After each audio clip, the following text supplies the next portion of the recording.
ওই মায়ের ওই সময়ের হাজারি, খোদার কসম খেয়ে বলি, যত বড় ফেরাউনি শক্তি হও না কেন, এক মায়ের চোখের অশ্রু তোমার গোটা তখতে তাউস, গোটা খানদান নির্বংশ করার জন্য যথেষ্ট। রক্ত দিয়ে, জীবন দিয়ে ফ্যাসিবাদ বিতাড়িত করেছ। আরেকটা লড়াই করতে হবে, আরেকটা সংগ্রাম করতে হবে, আরেকটা বিপ্লব করতে হবে আল্লাহর জমিনে আল কোরআনের শাসন কায়েমের জন্য। বাংলাদেশ উন্নয়নের রোল মডেল এখনো হতে পারে নাই, তবে বাংলাদেশ একটা বিষয়ে রোল মডেল হয়েছে, একটা বিষয়ে। সেই বিষয়টার নাম হলো তারুণ্যের জাগরণ। বাংলাদেশ রোল মডেল হয়েছে ইয়াং জেনারেশনের বিপ্লবের role model. Bangladesh role model হয়েছে অন্যায়, ফ্যাসিবাদ, জুলুমের বিরুদ্ধে তবু তরুণ ছাত্র যুব সমাজের বিপ্লব। ইন্নাল হামদালিল্লাহ নাহমাদুহু ওয়া নাস্তাঈনুহু ওয়া নাস্তাগফিরুহু ওয়া নু'মিনু বিহি ওয়া নাতাওয়াক্কালু আলাইহি ওয়া নাশহাদু আল লা ইলাহা ইল্লাল্লাহু ওয়াহদাহু লা শারীকা লাহু ওয়া নাশহাদু আন্না সাইয়্যিদানা ওয়া মাওলানা মুহাম্মাদান আবদুহু ওয়া রাসূলুহু সাল্লাল্লাহু তাআলা আলাইহি ওয়া আলা আলিহি ওয়া আসহাবিহি ওয়া বারাকা ওয়া সাল্লামা তাসলিমান কাসীরা। আম্মা বা'দ, ফাআউযু বিল্লাহি মিনাশ শাইতানির রাজীম। বিসমিল্লাহির রাহমানির রাহিম। الذين إن مكناهم في الأرض أقاموا الصلاة وآتوا الزكاة وأمروا بالمعروف ونهوا عن المنكر ولله عاقبة الأمور. بارك الله لنا ولكم في القرآن العظيم ونفعنا وإياكم بالآيات والذكر الحكيم. اللهم صل على محمد وعلى آل محمد كما صليت على إبراهيم وعلى آل إبراهيم إنك حميد مجيد. اللهم بارك على محمد وعلى آل محمد كما باركت على إبراهيم وعلى آل إبراهيم إنك حميد مجيد. কোনাবাড়ী উপজেলা উলামা পরিষদের উদ্যোগে আয়োজিত আজকের এই ইসলামী মহাসম্মেলনে উপস্থিত হযরত উলামায়ে কেরাম, সম্মানিত বয়োজ্যেষ্ঠ মুরব্বী সাহেবান, সমবেত ইসলাম প্রিয়, কোরআন প্রেমিক, নবী প্রেমিক, তাওহীদী মুসলমান ভাই ও বন্ধুগণ, আজকে আপনাদের সম্মুখে আমি উপবিষ্ট আছি, কিন্তু আমরা অত্যন্ত মর্মাহত। আমাদের মন, হৃদয় ভেঙ্গে চূর্ণ বিচূর্ণ অবস্থায়। আমি আপনাদের এখানে আসার আগে ঢাকা মেডিকেল কলেজ হাসপাতালে ছিলাম। সেখানে জরুরি বিভাগে মুমূর্ষ অবস্থায় আমাদের এক ভাই চিকিৎসাধীন। আজ দুপুরবেলা গুলিবিদ্ধ হয়েছেন বাংলাদেশের দেশপ্রেমিক, ইসলাম প্রেমিক, সত্যের পক্ষে অকুতোভয় এক কণ্ঠস্বর, অন্যায়, অবিচার, জুলুম, আধিপত্যবাদের বিরুদ্ধে দুঃসাহসী এক ব্যক্তিত্ব, এক যুবক, এক তরুণ, জনাব শরীফ ওসমান হাদী। দুর্বৃত্তরা তাকে গুলি করে হত্যা করতে চেয়েছে। মাথায় গুলিবিদ্ধ হয়েছে। মাথার এক পাশ দিয়ে গুলি লেগে আর এক পাশ দিয়ে বের হয়ে গেছে গুলি। বাহ্যিকভাবে বেঁচে থাকার আর কোনো সম্ভাবনাই নাই। আল্লাহ পাক রব্বুল আলামিন যদি তার খাস কুদরতের মাধ্যমে যদি আমাদের এই ভাইকে হায়াত থেকে থাকে, আল্লাহ রাব্বুল আলামিন কুদরতের মাধ্যমে তাকে বাঁচিয়ে দেন। এছাড়া দুনিয়ার জাগতিক চিকিৎসা বিজ্ঞান অনুযায়ী এটা খুবই কঠিন। তো আসলে এরকম একজন মানুষ বিগত 1-1.5 বছরে 5ই আগস্টের পর থেকে, জুলাই বিপ্লব থেকে নিয়ে এই পর্যন্ত তার বক্তব্য, তার কথা, তার কার্যক্রম এদেশের প্রতিটি তরুণ যুবক যারা বাংলাদেশটাকে ভালোবাসে, যারা অন্যায় অবিচারের বিরুদ্ধে কাজ করতে চায়, তাদের প্রত্যেকের জন্য এই লোকটার কাজ, তার কথা, এটা একটা অনুপ্রেরণাদায়ক, একটা আদর্শ মাইল ফলক। কিন্তু দুর্ভাগ্য আমাদের যে আমরা এমন এক দেশে বসবাস করি যে আমাদের দেশটাকে ভালোবাসাটা বড় অপরাধ হয়ে গেছে। এই দেশকে ভালোবেসে কেউ বড় কিছু করতে চাইলে তাকে বাঁচতে দেওয়া হয় না। আমি আসলেই আন্তরিক, একেবারে বাস্তবিক পক্ষেই বিমর্ষ অবস্থায় আমি আমার এই ভাইয়ের একেবারেই শয্যাপাশ থেকে এসেছি। উন্নত চিকিৎসার জন্য তাকে ঢাকা মেডিকেল কলেজ হাসপাতাল থেকে আরেক জায়গায় স্থানান্তর করা হয়েছে, এভার কেয়ার হাসপাতালে। শেষ মুহূর্ত পর্যন্ত ওখানেই ছিলাম। পরিস্থিতি খুবই জটিল। জানি না এই দেশ এবং এই দেশের যারা দায়িত্বশীল, বিশেষ করে বিভিন্ন গোয়েন্দা সংস্থা, তারপরে আইন শৃঙ্খলা রক্ষাকারী বাহিনী, তারা এই জাতীয় অন্যায় এবং অপরাধ বন্ধ করার ক্ষেত্রে কি ভূমিকা রাখতেছেন, কি ভূমিকা রাখবেন, সেই বিষয়ে আস্থা রাখা যাচ্ছে না। কত যোদ্ধা, কত দেশপ্রেমিক, কত সত্যের সৈনিক ন্যায় এবং ইনসাফের পক্ষে কথা বলতে গিয়ে তাদেরকে প্রাণ হারাতে হবে জানি না।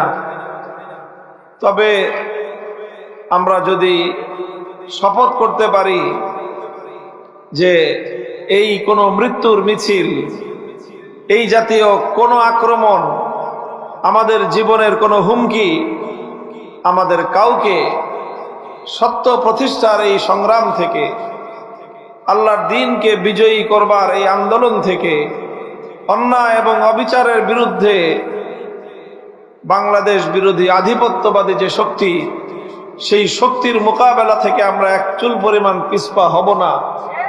এই শপথ যদি আমরা নিতে পারি তাহলে এই রক্ত, এই জীবন, এই আত্মত্যাগ ইনশাআল্লাহ এটা ব্যর্থ হবে না। আমি একটা কথা বলি যে বাংলাদেশ এবং ইসলাম এক সূত্রে গাঁথা। আমার আব্বাজান মরহুম শাইখুল হাদিস আল্লামা আজিজুল হক রহমতুল্লাহ আলাইহি একটা কথা বলতেন যে বাংলাদেশটা যেইভাবে গড়ে উঠেছে, বাংলাদেশের মানুষের যেই স্পৃহা নিয়ে তারা বাংলাদেশকে প্রতিষ্ঠা করেছে, এই দেশের প্রতি ইঞ্চি মাটি আমাদের জায়নামাজের মাটি। এই মাটিতে আমরা আল্লাহর দরবারে সেজদা দেই।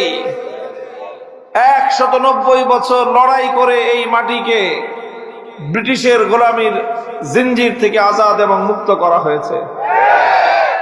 এই দেশটাকে গড়ার জন্য তৎকালীন সময়ে পূর্ববঙ্গকে, যেটা মুসলিম প্রধান এলাকা ছিল, এই মুসলিম প্রধান পূর্ববঙ্গকে পশ্চিমবঙ্গের আধিপত্য থেকে মুক্ত করার জন্য আমাদের পূর্বপুরুষরা অনেক লড়াই সংগ্রাম, অনেক কিছু করেছেন, ত্যাগ কোরবানি স্বীকার করেছেন।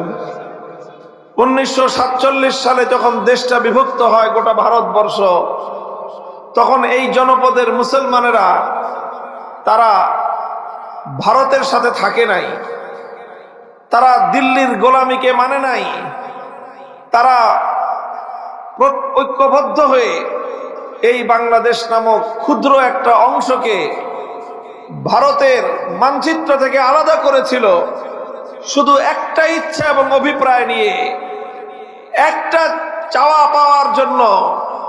সেটা ছিল যে আমরা এমন একটা দেশ পাবো, এমন একটা রাষ্ট্র আমরা পাবো, যেই দেশ, যেই রাষ্ট্র এটা অনেক বড় না হতে পারে, অনেক সম্পদশালী না হতে পারে, অনেক শক্তিশালী না হতে পারে, অনেক দারিদ্র্যের কষাঘাত থাকতে পারে, অনেক অভাব অনটন থাকতে পারে, আমরা না খেয়ে থাকা লাগতে পারে, কিন্তু শুধু একটাই প্রত্যাশা ছিল, একটা দেশ হবে যেই দেশের সংবিধান হবে ইসলামী সংবিধান, যে দেশে আল্লাহর কোরআনের বিধান চলবে, যে দেশে ইসলামী শরীয়তের শাসনতন্ত্র প্রতিষ্ঠা হবে, ইসলামী নিজাম কায়েম হবে। শুধু এক স্বপ্ন নিয়ে এদেশের মানুষ এই ভারতের মতো বিশাল শক্তির সাথে টক্কর দিয়ে দিছে। মুহতারাম হাজিরিন, কিন্তু দুর্ভাগ্য আমাদের যে যাদের সাথে আমরা জোট বেঁধেছিলাম সেই পশ্চিম পাকিস্তানি খান পাঠান গুলো 24টা বছর শাসনের নামে আমাদেরকে শোষণ করেছে, জুলুম করেছে, অধিকার দেওয়ার কথা বলে অধিকারগুলো শুধু হরণ করেছে, ভ্রাতৃত্বের কথা বলে আমাদের উপর প্রভুত্ব ফলাতে চেয়েছে, আমাদেরকে অধিকার না দিয়ে গোলামীর শিকলে আবদ্ধ করে রাখতে চেয়েছে। এই করতে করতে কোরআনের শাসনের কথা বলল, অথচ দিল আমাদেরকে বৈষম্যের শাসন, ইনসাফের শাসনের কথা বলে আমাদের অধিকারগুলো কেড়ে নিল। আমরা বড় নির্যাতিত, নিপীড়িত এক জাতি। 190 বছর লড়াই করলাম যাদের বিরুদ্ধে, মুক্ত হলো, দেশ স্বাধীন হলো। আমরা স্বপ্ন দেখলাম আল কোরআনের শাসন হবে, ইসলামী শাসন কায়েম হবে, কোরআনী শাসন ব্যবস্থা, কোরআনী বিচার ব্যবস্থা প্রতিষ্ঠা হবে। কিন্তু এই খান পাঠান গুলো 24টা বছর সেই স্বপ্ন পূরণ হতে দেয় নাই। এরপরে আসলো আরেক যুগ। আমরা বৈষম্যের বিরুদ্ধে, অত্যাচার, অবিচার, জুলুমের বিরুদ্ধে বীর বাংলাদেশের মানুষ পশ্চিম পাকিস্তানি খান পাঠানদের বিরুদ্ধে মুক্তিযুদ্ধে ঝাঁপিয়ে পড়ল। 7 কোটি মানুষ লড়াই করলো, ঝাঁটাপেটা করে ওদেরকে বিদায় করলো। বাংলাদেশটা নতুন করে আবার পূর্ব পাকিস্তান, পশ্চিম পাকিস্তান থেকে স্বাধীন হয়ে বাংলাদেশ নামে নতুন রাষ্ট্র অভ্যুদয় হলো। এদেশের মানুষ তখন মনে করলো যে এবার তো আর ব্রিটিশের সাদা চামড়ার শাসকও নাই, আর ওই সমুদ্রের 7 সমুদ্র 13 নদীর ওই পার থেকে পশ্চিম পাকিস্তানি শাসকও নাই। এখন তো আমরা আমাদের দেশের মানুষের দ্বারাই শাসিত হব, এখন আমরা ভাই ভাই মিলে থাকতে পারবো। দুর্ভাগ্য, বিগত 55 বছর এদেশের মানুষের সেই স্বপ্ন পূরণ হয় নাই। নানা ভাবে এই দেশ, এই জাতি আমরা বঞ্চিত রয়ে গেলাম। শেষ 2024 সালের জুলাই মাসে এদেশের ছাত্র জনতা, ইয়াং জেনারেশন, যুবক তরুণরা অকাতরে রক্ত দিল। কোন যুদ্ধ পরিস্থিতি ছাড়া বেসামরিক বাহিনীর হাতে এইভাবে অকাতরে মানুষের জীবন দান বাংলাদেশের মতো, এটা নজিরবিহীন ঘটনা পৃথিবীতে। বাংলাদেশের 64টা জেলায় এমন কোন জেলা পাওয়া যাবে না যেখানে জুলাই বিপ্লবের সময় এদেশের যুবক, তরুণ, ছাত্ররা, এমনকি শিশুরা পর্যন্ত সেই ফ্যাসিবাদী শক্তির বর্বর আক্রমণে প্রাণ দিয়েছে, শাহাদাত বরণ করেছে, জীবন দিয়েছে। সহস্রাধিক তাজা প্রাণ ঝরেছে 15 থেকে 20 দিনের এই জুলুম এবং নির্যাতনে। অবশেষে 5ই আগস্ট সেই বিপ্লব সার্থক হলো, অভ্যুত্থান সফল হলো। অত্যাচারী, ফ্যাসিবাদী, খুনি শক্তি দেশ থেকে উৎখাত হলো। আমরা মনে করলাম যে এবার ধীরে ধীরে যারা এতটা দিন বিগত প্রায় 15-16 বছর যেই শক্তিগুলো নিগৃহীত হয়েছে, নির্যাতিত হয়েছে, জুলুম নির্যাতনের শিকার হয়েছে, গুম হয়েছে, খুন হয়েছে, বাড়িঘর ছেড়ে থেকেছে বছরের পর বছর, কারাগারে অন্ধকার প্রকোষ্ঠে বছরের পর বছর জিন্দানখানায় কাটিয়েছে, তারা হয়তো এবার ঐক্যবদ্ধ হয়ে দেশটাকে দেশ বিরোধী শক্তির হাত থেকে রক্ষা করবে। কিন্তু দুর্ভাগ্য আমাদের, কিছুদিন পর থেকেই যারা যারা বিগত সময়ে নির্যাতনের শিকার হয়েছিল তাদের মধ্যে পরস্পর শুরু হয়ে গেল কামড়াকামড়ি। মোহতারাম হাজিরিন, বাস কথা কি বলবো আর, আমি আপনাদেরকে একটা কথাই বলতে চাই যে দেখেন, আমি যখন কারাগারে ছিলাম অনেক মজলুম, অনেক নিপীড়িত নির্যাতিত মানুষ দেখেছি, একসাথে থেকেছি মাসের পর মাস, বছরের পর বছর। দুই শ্রেণীর মানুষ ছিল। এক শ্রেণীর মানুষ যারা ইসলামের জন্য, দ্বীনের জন্য যারা কারাগারের কারারুদ্ধ হয়েছে, আরেক শ্রেণীর মানুষ যারা শুধু রাজনৈতিক কারণে এই জুলুম এবং নির্যাতনের শিকার হয়েছে। তো যারা ইসলামের জন্য মজলুম হয়েছে তাদেরকে দেখে আমার আফসোস লাগতো না, কিন্তু যারা শুধু রাজনৈতিক কারণে নিজেদের জীবনে এইরকম জুলুম নির্যাতনের শিকার যারা হয়েছে তাদেরকে দেখে আমার বেশি দুঃখ লাগতো। কারণটা কি? যে যারা ইসলামের জন্য গেল, জুলুমের শিকার হলো, তাদেরকে দেখে আফসোস হয় না, কিন্তু যারা শুধু রাজনৈতিক কারণে, ইসলামের জন্য না, শুধু রাজনীতি করতে গিয়ে যারা জুলুম নির্যাতন, জেল জুলুম, হামলা মামলা এইসবের শিকার হলো, গুম খুনের শিকার হলো, তাদেরকে দেখে আফসোস এই জন্য লাগতো যে যারা আল্লাহর জন্য করেছে তাদের তো কোনো ঠকা নাই, তাদের লস নাই। কথা বলেন ঠিক কিনা? আল্লাহর পথে গিয়ে যদি জীবনটাও চলে যায়, লাভ না লস? বলেন। আল্লাহর পথে যতটুকু যাবে ততটুকুই লাভ। আল্লাহর পথে যতটুকু জুলুম সহ্য করলাম ততটুকুই লাভ। আল্লাহর পথে যতটুকু জেল জুলুম হুলিয়া বরদাস্ত করলাম ততটুকুই লাভ। আল্লাহর জন্য আমার যতটুকু জান মাল কোরবানি হলো পুরোটাই লাভ। কাজে তার জন্য আর আফসোস কি? সে তো বেটা লাভে আছে। আফসোস হতো তাদের জন্য যারা দুনিয়াতেও এইরকম জুলুম আর নির্যাতনের শিকার হলো কিন্তু আল্লাহর জন্য হলো না।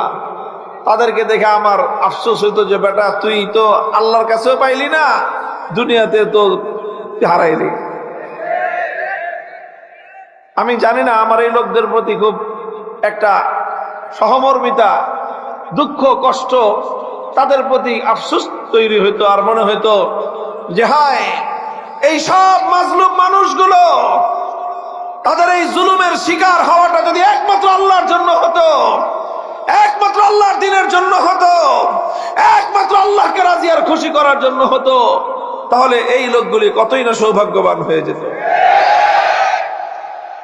রাসূল আকরাম সাল্লাল্লাহু আলাইহি ওয়াসাল্লামকে এক লোক জিজ্ঞাসা করেছিলেন, একজন ব্যক্তি, আর রাজুলু ইউকাতিলু আনিল হামিল লিল হামিয়াহ ওয়ার রাজুলু ইউকাতিলু লিন ফুলান লিফুলান ফামান ফি সাবিলিল্লাহ।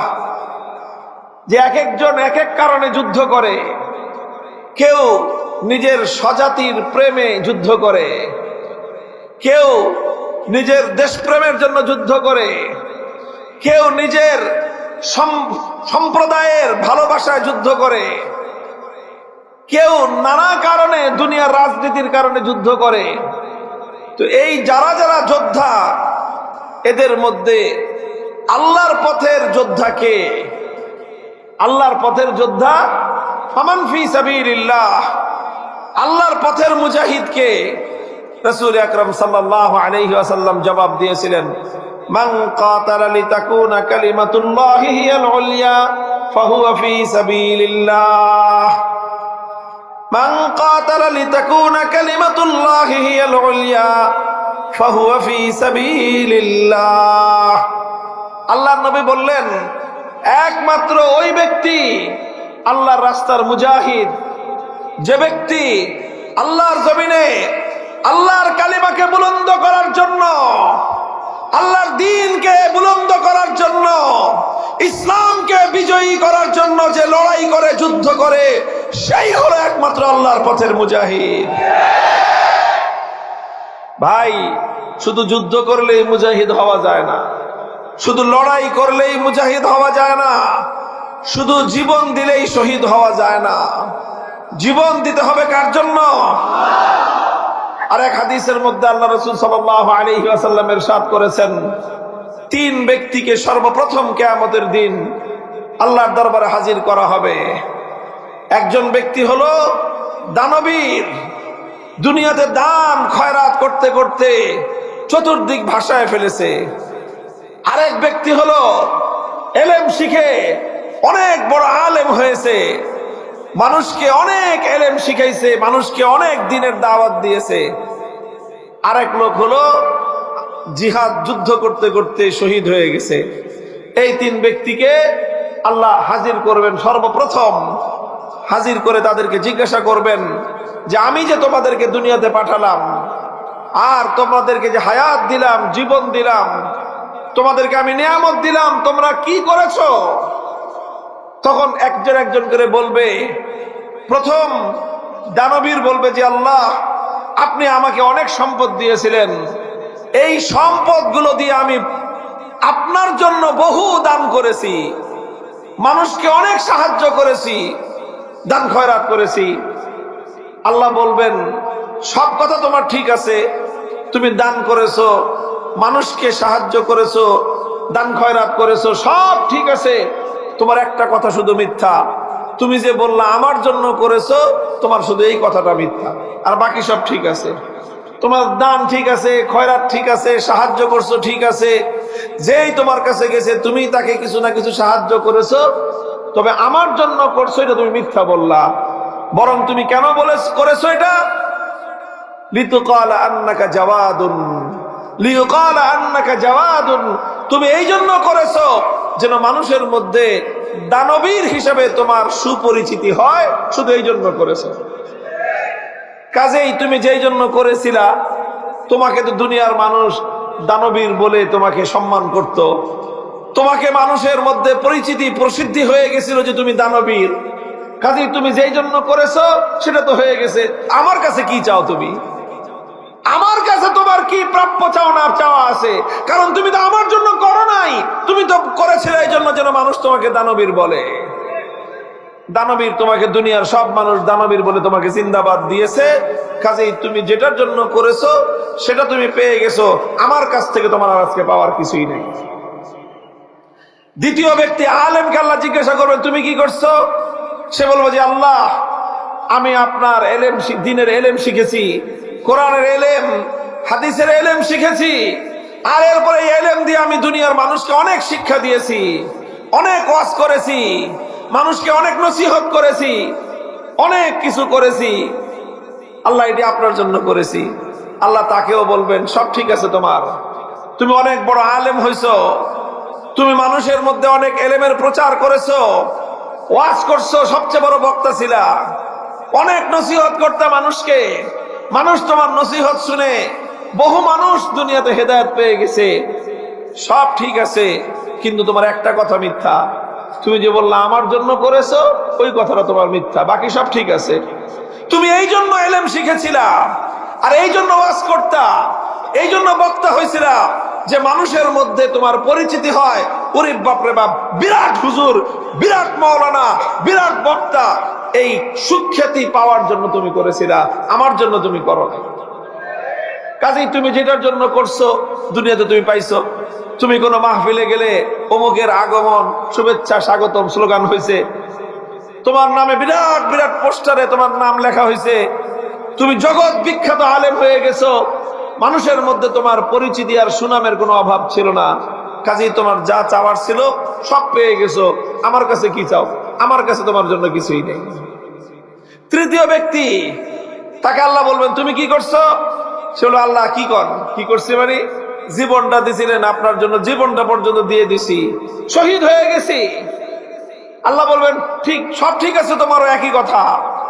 তুমি তোমার সবচেয়ে মূল্যবান জিনিস, সবচেয়ে মূল্যবান সম্পদ, তোমার জীবন তুমি দিয়ে দিছো, কথা ঠিক।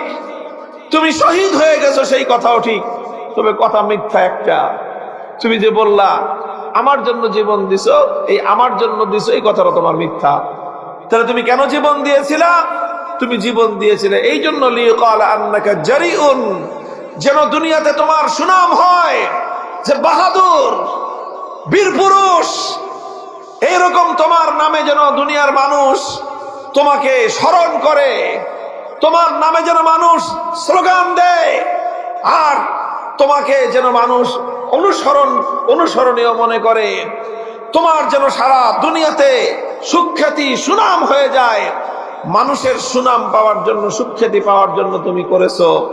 কাজেই তুমি মারা যাওয়ার পরে তোমার নামে বিরাট বিরাট নাম ফলক লেগেছে, তোমাকে মানুষ বীর পুরুষ বলেছে, সব কিছু হয়েছে।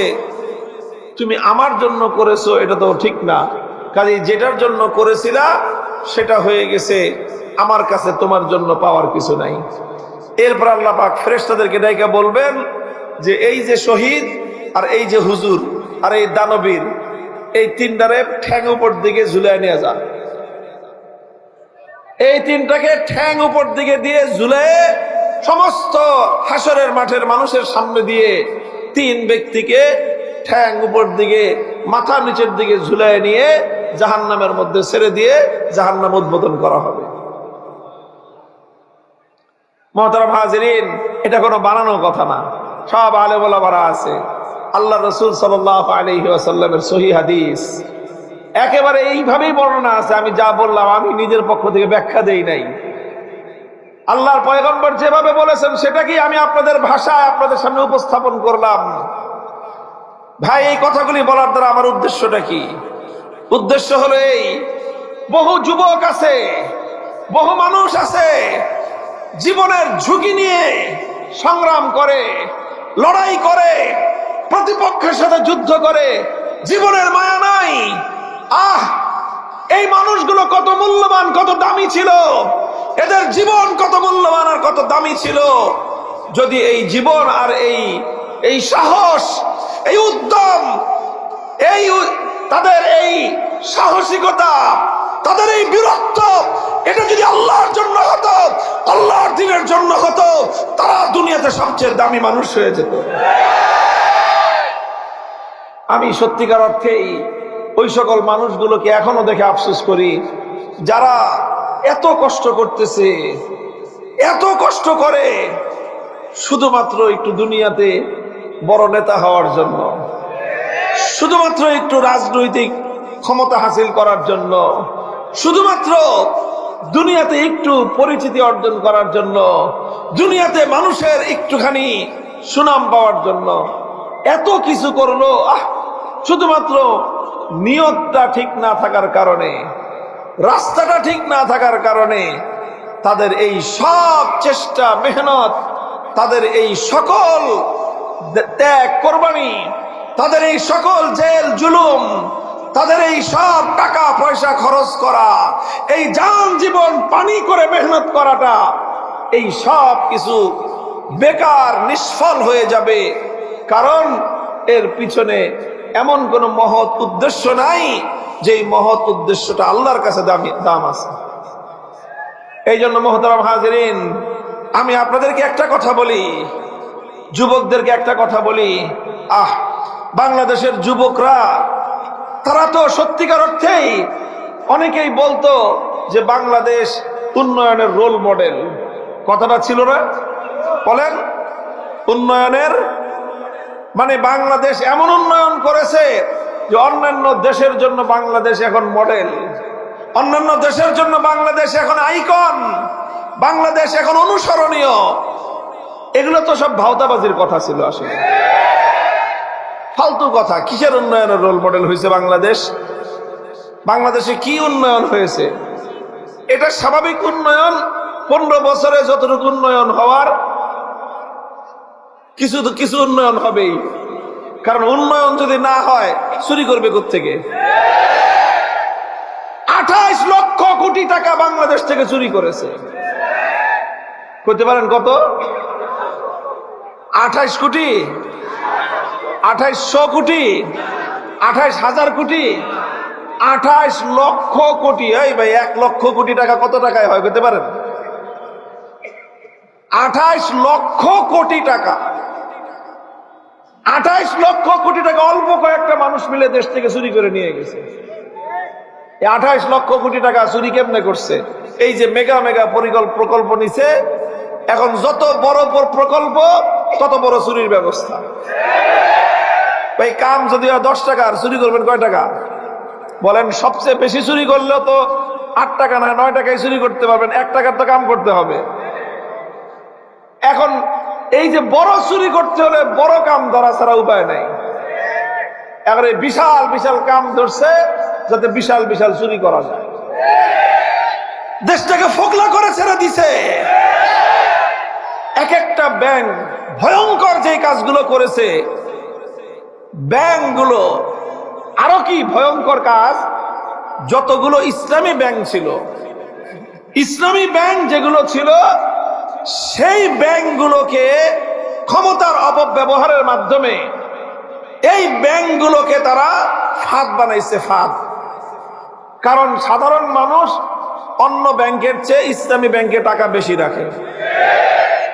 যখন একটা ব্যাংকের সাথে দেখে যে শাহজালাল ইসলামী ব্যাংক, আলারাফা ইসলামী ব্যাংক, সোশ্যাল ইসলামী ব্যাংক, হ্যাঁ, তারপরে এই জাতীয় আপনার ইসলামী নাম যখন দেখে মানুষ, তখন আমাদের দেশের মানুষ ধর্মভীরু, তারা এখানে আস্থা রাখে, টাকা এখানে সঞ্চয় রাখে বেশি। সাধারণ মানুষ, আরে ভাই, ব্যাংকে টাকা রাখে কারা জানেন? এই যে আমি আপনাদেরকে একটা কথা, আমি আবার অর্থনীতি নিয়ে পড়াশোনা করছি, তো এই সমস্ত তথ্য আমাদের জানা আছে। ব্যাংকে সঞ্চয় করে কারা, আর এই ব্যাংকের টাকা ভোগ করে কারা? সঞ্চয় করে সাধারণত যারা মধ্যবিত্ত এবং নিম্নবিত্ত তারা। ব্যাংকের সঞ্চয়টা হলো income minus expenditure, income minus expenditure equal to savings. আয় করছে 100 টাকা, খরচ করছে 90 টাকা, বাঁচছে কত? এই 10 টাকা থাকে ব্যাংকে সেভিংস করে। এটা হলো কারা করে? কারা করে? শত কোটি টাকার মালিক যারা, এরা না। যারা হাজার হাজার কোটি টাকার মালিক, এরা কেউ ব্যাংকে টাকা রাখে না। শত কোটি টাকার মালিক কেউ ব্যাংকে টাকা রাখে না। কোটিপতি যারা, এরা কেউ ব্যাংকে টাকা রাখে না। ব্যাংকে টাকা রাখে কারা? যার বেতন মাসে 25,000 টাকা, সংসার খরচ হয়ে যায় 22,000, ওই 3,000 টাকাও যদি ব্যাংকে না রাখে জানে থাকবে না। চিন্তা করে 10 বছর পরে কি করব, এই জন্য একটা ডিপিএস খুলে ওই 2,000 3,000 করে করে মাসে জমায়। তাই ভাই, মাসে জমায় কে? বড় লোকে জমায়? জমায় কারা? গরিব মানুষ, মধ্যবিত্তের মানুষ, তারা একটু একটু করে জমায়, যে যদি কোনোদিন বড় একটা টাকার প্রয়োজন হয়, 10 বছর পরে, 20 বছর পরে, 50 বছর পরে যখন আমি বুড়ো হয়ে যাব, তখন যেন আমার একটা কিছু উপায় থাকে। এই জন্য একটু একটু একটু একটু করে নিজের খাবার পয়সা বাঁচায়, নিজের শখ পূরণ না করে, নিজের একটা চাদর কম কিনে, একটা পাঞ্জাবি কম বানায়, একটা শাড়ি, একটা জামা কম কিনে, সেই টাকাটা মাসের শেষে ব্যাংকে রাখে। এই হলো ব্যাংকের ডিপোজিট। এই হলো ব্যাংকের ডিপোজিট। এইভাবে হাজার হাজার লক্ষ লক্ষ মানুষ ব্যাংকগুলোতে টাকা রাখে। আমরা এরকম গরিব মানুষ 1 লক্ষ মানুষ মিলে যেই টাকাটা রাখলো, ওখানে গিয়ে মনে করেন হইল 10,000 কোটি টাকা। আর এক শিল্পপতি আইসা একদিন ব্যাংকের ম্যানেজার রে ঘুষ খাওয়ায়, অথবা ব্যাংকের যারা ম্যানেজমেন্টের দায়িত্ব আছে, ওরা নিজেরা আলাপ আলোচনা করে, যোগ সাজস করে একজনকে 10,000 কোটি টাকা তাকে লোন দিয়ে দিল। এখন এই বেটা 10,000 কোটি টাকা লোন নিছে কি জন্য? ব্যবসার নাম দিয়ে নিয়ে এই টাকাটা দিয়ে কানাডায় গিয়ে বেগম পাড়া করছে।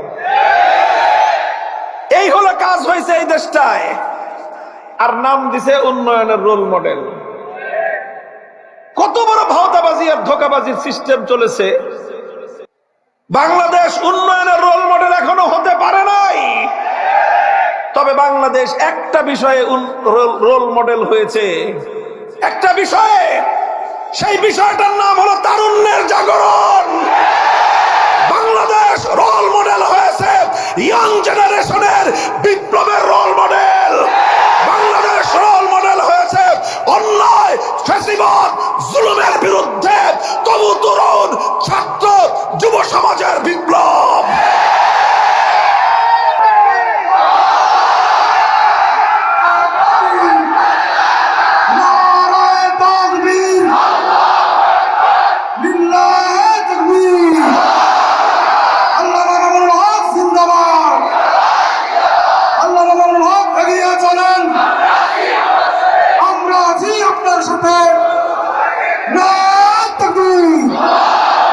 মোহতারাম হাজরিন, আমি বলতেছি, আমি এই জায়গাটাকে আইডেন্টিফাই করেছি। আমরা সমাজ নিয়ে কাজ করি, কথা বলি। এই জন্য আমি খুব গভীরভাবে লক্ষ্য করেছি যে বাংলাদেশের আমাদের এই তরুণ যুবকরা একটা অসাধ্য সাধন করেছে। অবশ্যই আল্লাহ পাকের সাহায্যেই করেছে, আল্লাহর সাহায্য না হলে সম্ভব ছিল না। বাংলাদেশের মানুষ সবাই তো ধরেই নিছিল যে 41 সালের আগে আমাদের মুক্তির কোনো ব্যবস্থাই নাই। অধিকাংশ মানুষের বিশ্বাস হয়ে গেছিল যে এই মহিলা ফেরাউন না মরলে এই দেশের মানুষ আর মুক্তি পাবে না। বলেন, বুকে হাত দিয়ে কোন 2024 সালের নির্বাচনটা যখন গেল তখন তো আমি জেলখানায়, মনে হলো যে হাত পা ভেঙে গেছে। সব লোক হাত পা ছেড়ে দিছে যে আর সম্ভব না। যাও একটুখানি আশা করছিলাম যেইভাবে নির্বাচনটাকে সুন্দরভাবে রাতে দিনে মিলাইয়া, তারপরে নিজেরা আমরা খালাতো ভাই মামাতো ভাই সব মিলাইয়া ঝুলাইয়া যেমনে করে পার পেয়ে গেল, তখন সব মানুষ বলল যে আর সম্ভব না। কাজে এইবার অপেক্ষা করতে থাকি যে এই বেডি বুড়ি হোক, খালি আরো তাজা হয়। এই লোক, এই বেডি বুড়ি হোক, তারপরে আস্তে আস্তে অসুস্থ হোক, তারপরে হাসপাতালে যাক, তারপরে যদি কোনোদিন আল্লাহ পাক আজরাইল অ্যাপয়েন্টমেন্ট দেয়, তাইলে তারপরে গিয়ে যদি আমরা নতুন কোনো আশা করি, নাইলে এই জাতির কপালে আর কোনো আশা নাই। এইরকম বাংলাদেশের মানুষ হতাশ হয়ে পড়েছিল। সেই হতাশার জায়গায় ফাতাহুমুল্লাহু মিন হাইসু লাম ইয়াহতাসিবু ওয়া কাযাফা ফী কুলুবিহিমুর রুব ইখরিবুনা বুয়ুতাহুম বিআইদিহিম ওয়া আইদিল মুমিনিন ফাতাবিরু ইয়া উলিল আবসার। আমার আল্লাহ পাক রব্বুল আলামিন আবাবিল পাখির মতো ক্ষুদ্র ক্ষুদ্র পাখিগুলো যেমন আব্রাহার বিশাল হস্তি বাহিনীকে আল্লাহর ঘর ধ্বংস করতে আসার কারণে আমার আল্লাহ কুদরতের মাধ্যমে ছোট ছোট পাখির দ্বারা বিশাল বিশাল হস্তি বাহিনীকে আমার আল্লাহ যেভাবে ধ্বংস করে দিয়েছিলেন, বাংলার ক্ষমতার মসনদে আসীন যুগের এক ফেরাউনি শক্তিকে আল্লাহ পাক রব্বুল আলামিন ক্ষুদ্র ক্ষুদ্র ছাত্র জনতার সম্মিলিত শক্তির মাধ্যমে আল্লাহ পাক পতন ঘটিয়েছেন। কে করেছেন? কাজেই আমাদের সবারই এই কথাটা মনে রাখা উচিত যে শুধু আমরা আমরা করে ফেলছি, ব্যাপারটা এমন না। আমরা খালি একটাই কাজ করেছি। কি কাজ? জুলুম সহ্য করেছি। আমরা কি করছি? খালি মাইর খাইছি, এছাড়া আর কিছুই করতে পারি নাই। মাইর খাইছি আর কাঁদছি আল্লাহর কাছে। বাংলাদেশের মানুষ কি করছে রে ভাই? বলেন কি করছে? মাইর খাইছে আর কি করছে? কাঁদছে। ওই কান্নাটা আল্লাহর কাছে গিয়ে পৌঁছে। আল্লাহর পয়গম্বর হাদিসের মধ্যে ইরশাদ করেছেন, স্বয়ং আমার আল্লাহর কথা, আল্লাহ নিজে বলেছেন, এটাকে বলা হয় হাদিসে কুদসি। আল্লাহর নবী প্রথম বলেছেন, ইত্তাকি দাওয়াতাল মাজলুম ফাইন্নাহু লাইসা বাইনাহু ওয়া বাইনাল্লাহি হিজাব। খবরদার খবরদার, জুলুম করবা না, জালিম হইবা না। মাজলুমের আহাজারি তো তুমি ভয় পাও, জালিমের মাজলুমের আহাজারিকে তুমি হালকা মনে করো না, মাজলুমের আহাজারিকে তুমি সাধারণ কিছু মনে করো না। তুমি একটা শক্তিশালী মানুষকে আঘাত করো না, কারণ তুমি জানো শক্তিশালী মানুষকে আঘাত করলে পাল্টা আঘাত তোমার সহ্য করতে হবে। এই জন্য তুমি দুর্বলের উপর আঘাত করো। আল্লাহর পয়গম্বর বলতেছেন, ও দুনিয়ার বোকা মানুষ, বেকুব মানুষ, পারলে শক্তিশালী মানুষের উপর আঘাত করিস, দুর্বলের উপর আঘাত করিস না। কারণ দুর্বল প্রতিশোধ দিতে পারেন না, কারণ দুর্বলের শক্তি নাই। দুর্বল যখন প্রতিশোধ করতে না পেরে আল্লাহর কাছে বিচার দেয়, তখন দুর্বল প্রতিশোধ নেয় না, দুর্বলের পক্ষ থেকে প্রতিশোধটা নেন কে? ইত্তাকি দাওয়াতাল মাজলুম, তোমরা মাজলুমের আহাজারিকে ভয় পেও, এটা খতরনাক জিনিস। মাজলুমের চিৎকার ভয়ঙ্কর জিনিস, মাজলুমের চোখের পানি ভয়ঙ্কর জিনিস। মাজলুম যখন আল্লাহর দরবারে ফরিয়াদের হাত উত্তোলন করে, আল্লাহকে যখন বলে ডাক দেয়, মাবুদ গো, আমার কলিজার টুকরা ছেলেটাকে খুঁজে পাচ্ছি না, আমার কলিজাটা ছিন্ন ভিন্ন হয়ে যায়। একটা মা যখন খোদার দরবারে ফরিয়াদের হাত উত্তোলন করে যে আল্লাহ, আমার বাচ্চা ধন গুম হয়ে গেল, মাসের পর মাস আমি তারে পাই না, রাতের পর রাত কেটে যায়, মায়ের ঘুম আসে না, মা আশায় বুক বেঁধে থাকে, এই বুঝি তার হারিয়ে যাওয়া সন্তান তার কোলে ফিরে আসবে। চিন্তা করতে পারেন, কেউ বুঝবে না ওই মায়ের কষ্টটা কি, যেই মায়ের একটা সন্তান হারিয়ে গেছে। মা জানে না সন্তানটা বেঁচে আছে না তাকে গুম করে মেরে ফেলা হয়েছে। এই মা একদিন নয়, 2 দিন নয়, 1 মাস নয়, 2 মাস নয়, এই মা তার জীবনের শেষ মুহূর্ত পর্যন্ত হারিয়ে যাওয়া সন্তানের পথের দিকে থেকে তাকিয়ে থাকে। আপনি যতই বুঝতেন যে খালাম্মা পরে মেরে ফেলাইছে, ও মা কিছু বলে না। আপনি বলেন আপনার আম্মারে, আম্মা আমার ছোট ভাইটা আর ফিরে আসবে না, ওরে মনে হয় মেরে ফেলছে, আপনার আম্মা আপনাকে কিছু বলে না। রাত্রে উঠে দেখেন আপনারা সবাই ঘুমাইতেছেন, মা ঘুমায় না, মা ঘুমায় না। বাইরে একটু, ঘরের বাইরে একটা পাতা পড়লে মায়ের কলিজাটা ছিটকে উঠে, বুঝে আমার পোলাটা আইছে। মা দৌড়ে যায় দরজাটা খুলতে, মায়ের আশা যে হঠাৎ করে ফেরেশতার মতো আমার সেই হারিয়ে যাওয়া সন্তানটা আমার কোলে ফিরে আসবে। বন্ধু, ওই মায়ের ওই সময়ের আহাজারি, খোদার কসম খেয়ে বলি, যত বড় ফেরাউনি শক্তি হও না কেন, এক মায়ের চোখের অশ্রু তোমার গোটা তখতে তাউস, গোটা খানদান নির্বংশ করার জন্য যথেষ্ট।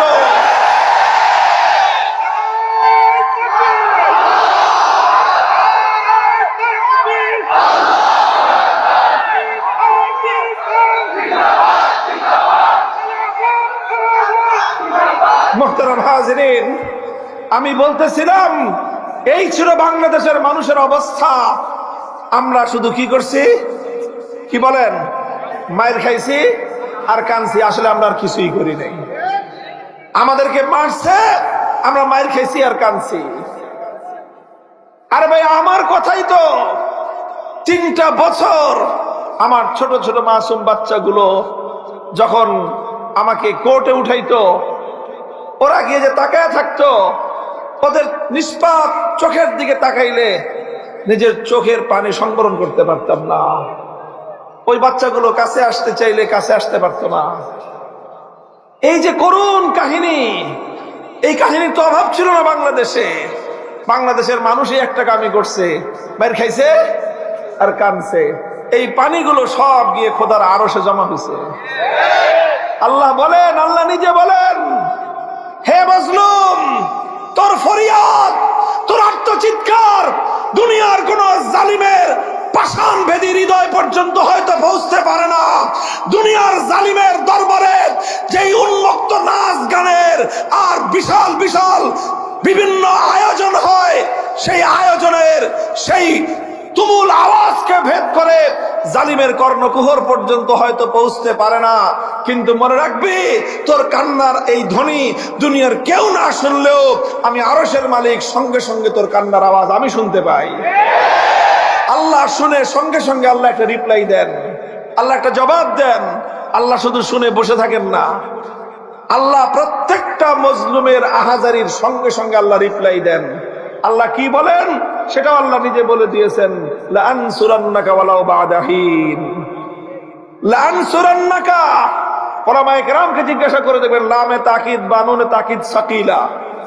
আল্লাহ বলেন, তিনবার করে বলেন, অবশ্যই অবশ্যই অবশ্যই আমি তোমাকে সাহায্য করবই। ওয়ালাউ বা'দা হিন, আল্লাহ বলেন যে হ্যাঁ একটু টাইম লাগতে পারে, সময় লাগতে পারে, 5 বছরের জায়গায় 10 বছর, 10 বছরের জায়গায় 15 বছর, 15 বছরের জায়গায় 15.5 বছর।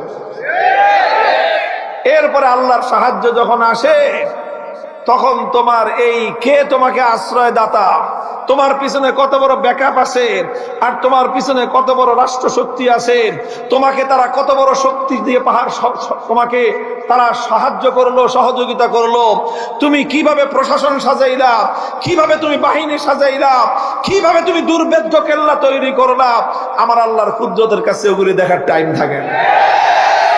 আল্লাহ যখন ধরে, তোমার পুরা বাসা বাড়ি, তোমার গোষ্ঠী শুদ্ধা, সব শুদ্ধা আল্লাহ পাক রব্বুল আলামিন এমন ভাবে পাকড়াও করেন, সমস্ত মজলুমের চোখ ঠান্ডা হয়ে যায় একদিন।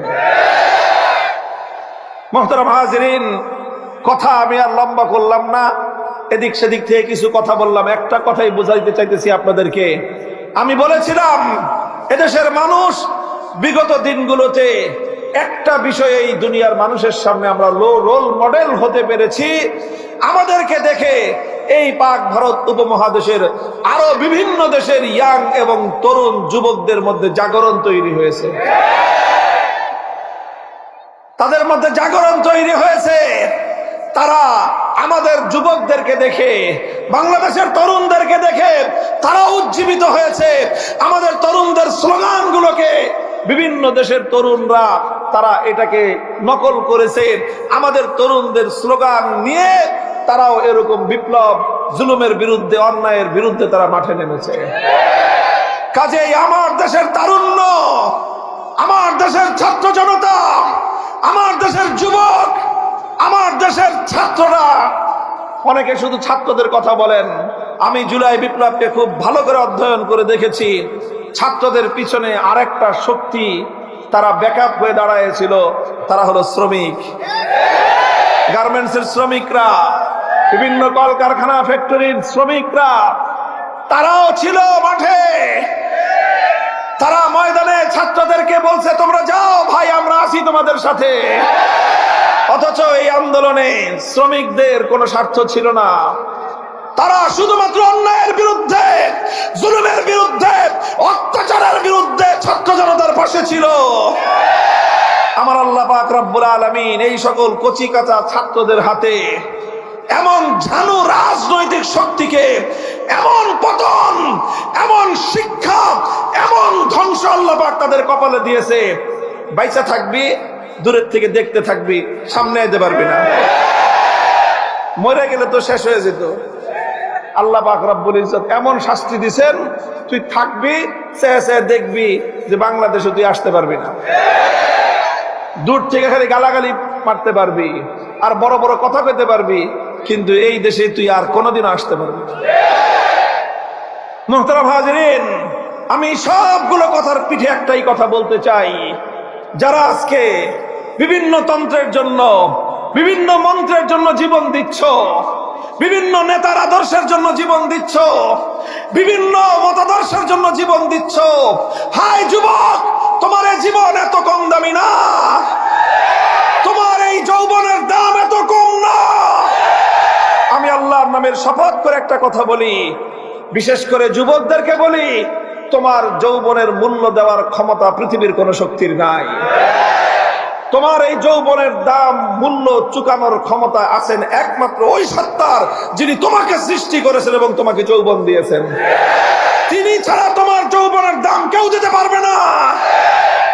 নেতা তোমার কিছুদিন খাটাইতে পারবে, এমপি তোমাকে কিছুদিন ব্যবহার করতে পারবে, তোমাকে দিয়ে সে বড় নেতা হইতে পারবে, তোমাকে কিছু টাকা দিতে পারবে, আর তোমাকে ছোট পাতি নেতা বানাইতে পারবে।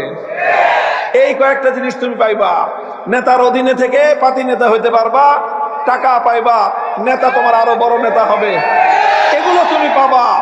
তোমার দলের আদর্শ জিন্দা হবে, তোমরা রক্ত দিবা, জীবন দিবা, তোমার নেতার আদর্শ প্রতিষ্ঠা হবে, তুমি স্লোগান দিবা, জেল খাটবা, তোমার দল হয়তো ক্ষমতায় যাবে, বেটা তোর লাভটা কি?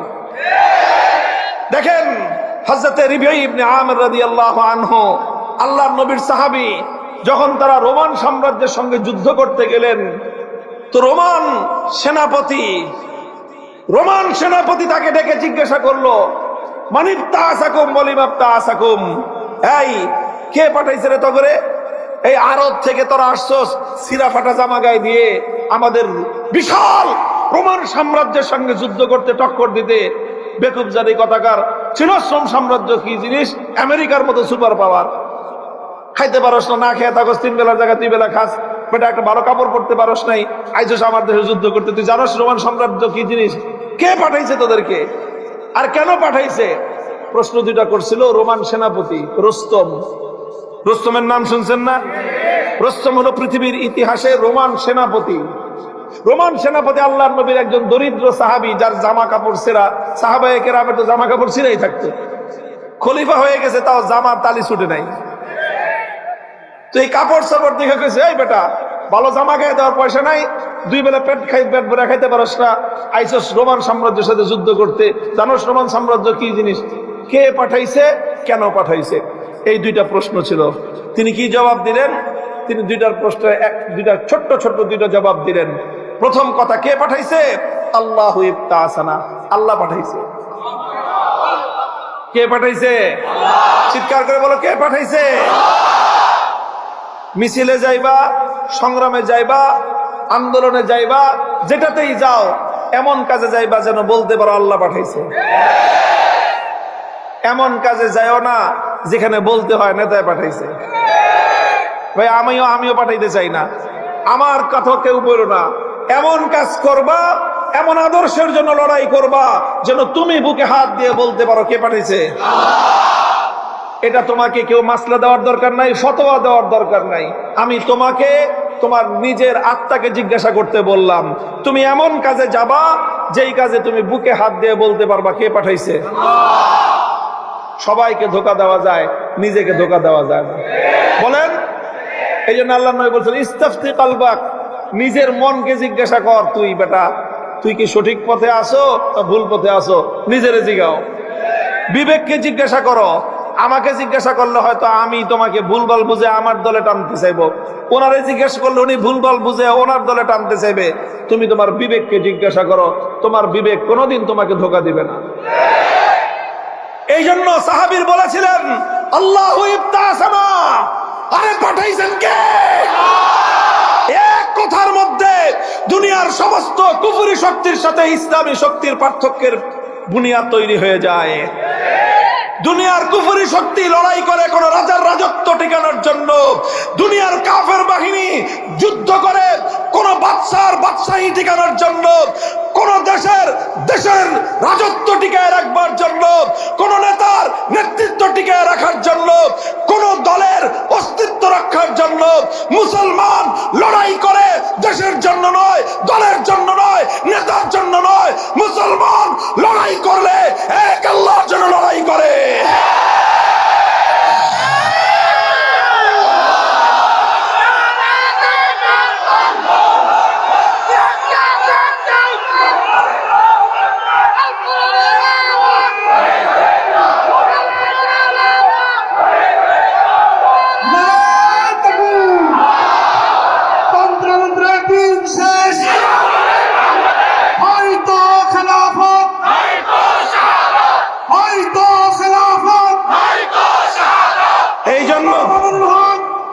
এই জন্য সাধারণ জনতা, ইয়াং জেনারেশন, আমার তরুণ ছাত্র এবং শ্রমিক জনতা, বিশেষ করে আমি তোমাদের এই 2 শ্রেণীকে লক্ষ্য করে আমি বলছি, আবার বলছি, ছাত্র এবং শ্রমিক জনতা, জুলাই বিপ্লবের মাধ্যমে দুনিয়াকে দেখায় দিয়েছো বাংলাদেশ কি জিনিস। তবে একটু কাম বাকি আছে তোমাদের। অর্ধেক হয়েছে, বাকি অর্ধেক বাকি আছে। রক্ত দিয়ে জীবন দিয়ে ফ্যাসিবাদ বিতাড়িত করেছ, আরেকটা লড়াই করতে হবে, আরেকটা সংগ্রাম করতে হবে, আরেকটা বিপ্লব করতে হবে আল্লাহর জমিন আল কোরআনের শাসন কায়েমের জন্য।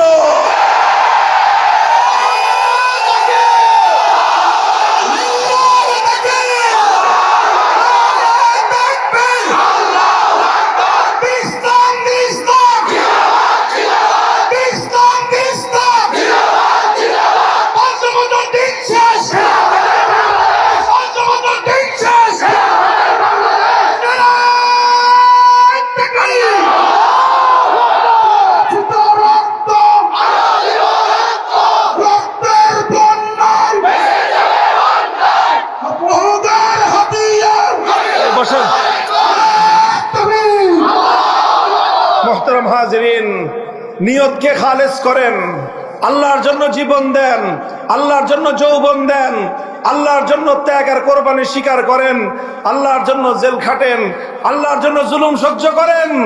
এটা অনেক অনেক অনেক বেশি দামে আল্লাহ কিনে নেবেন, অনেক মূল্য দিবেন। আল্লাহ যেই মূল্য দিবেন তার 1,00,000 কোটি ভাগের 1 ভাগ মূল্য আর কেউ দিতে পারবে না। কাজেই জীবন যখন বেচবো কার কাছে বেচবো? যৌবন যখন বিক্রি করব কার কাছে বিক্রি করব? হক্কানি আলেমদের কাছ থেকে জিজ্ঞাসা করে নেবেন। শুধু এতটুকু পরামর্শ থাকলো, যারা উলামায়ে কেরাম, যাদের উপরে আপনার আস্থা বিশ্বাস আছে। আবার আলেমদেরকে চিনার জন্য একটা কথা বলি, যেই সকল আলেমদের মধ্যে দেখবেন আল্লাহর ভয় আছে, দুনিয়ার ধান্দা কম আছে, ওই সকল আলেমদের সাথে পরামর্শ করবেন। মুহতারাম হাজিরিন, এলোমেলো বিক্ষিপ্ত কিছু কথা বললাম। আমার শুরুতে যেই কথাটা বলেছিলাম, আসলেই মানে একটা কথা বলার যে আপসেট হয়ে আছি। আমি ওসমান শরীফ ওসমান হাদিকে দেখে এসে নিজেকে ধরে রাখতে পারতেছি না, যে এমন একটা তাজ্জাদ প্রাণ। কত কয়েকদিন আগে সে বলছে তার ছোট্ট একটা বাচ্চা আছে, সে এক সাক্ষাৎকারে বলতেছিল যে কোনো সময় আমাকে মেরে ফেলবে, আমার একটাই অনুরোধ থাকবে এই জাতির কাছে, তারা যেন আমার বাচ্চাটাকে দেখে রাখে। তো তার মধ্যে আমি সত্যের একটা সন্ধান দেখেছি, ইসলামের জন্য একটা ভালোবাসা ছিল, আলেমদের প্রতি পরম মহাব্বত ছিল। আমি যখন জেলখানায় ছিলাম তখন থেকে দূর থেকে আমাকে ফলো করতো সে। তো আল্লাহ পাকের কাছে আমরা সকলেই দোয়া করব, আমাদের এই ভাই, সে একটা প্রতীক জুলাই বিপ্লবের। যারা জুলাই বিপ্লবকে সহ্য করতে পারে নাই, তারা একে একে এই সকল প্রতীকগুলোকে দূরে সরায় দিয়ে, জমিন থেকে সরায় দিয়ে এই জাতিকে ভয় পায়া দিতে চায়। তারা দেখতে চায় এই দেশ, এই জাতি ভয় পায় কিনা। যদি ভয় পায়, যদি তুমি ভয় পাও তবে তুমি শেষ, যদি তুমি রুখে দাঁড়াও তবেই তুমি বাংলাদেশ। ইনশাআল্লাহ আমাদের তো হারানোর কিছু নাই, বলেন ঠিক না বেঠিক? আল্লাহ পাক রব্বুল ইজ্জত আমাদেরকে কবুল করেন, আল্লাহর দ্বীনের জন্য কবুল করেন। এই জন্য যুবকরা, বিশেষ করে ইয়াংরা, তওবা করো, ভুল পথ থেকে ফিরে আসো সঠিক পথে। অবশিষ্ট জীবন, অবশিষ্ট যৌবনের শক্তি ব্যয় করব কার পথে? আল্লাহ আমাদের সকলকে কবুল করেন, তৌফিক দান করেন। সুবহানাল্লাহি ওয়া বিহামদিহি, সুবহানাকাল্লাহুম্মা ওয়া বিহামদিক, আশহাদু আল্লা ইলাহা ইল্লা আনতা, আস্তাগফিরুকা ওয়া আতুবু ইলাইক। ইয়া হাইয়্যু ইয়া কাইয়্যুম বিরহমাতিকা নাস্তাগীস, أصلح لنا شأننا كله ولا تكلنا إلى أنفسنا طرفة عين।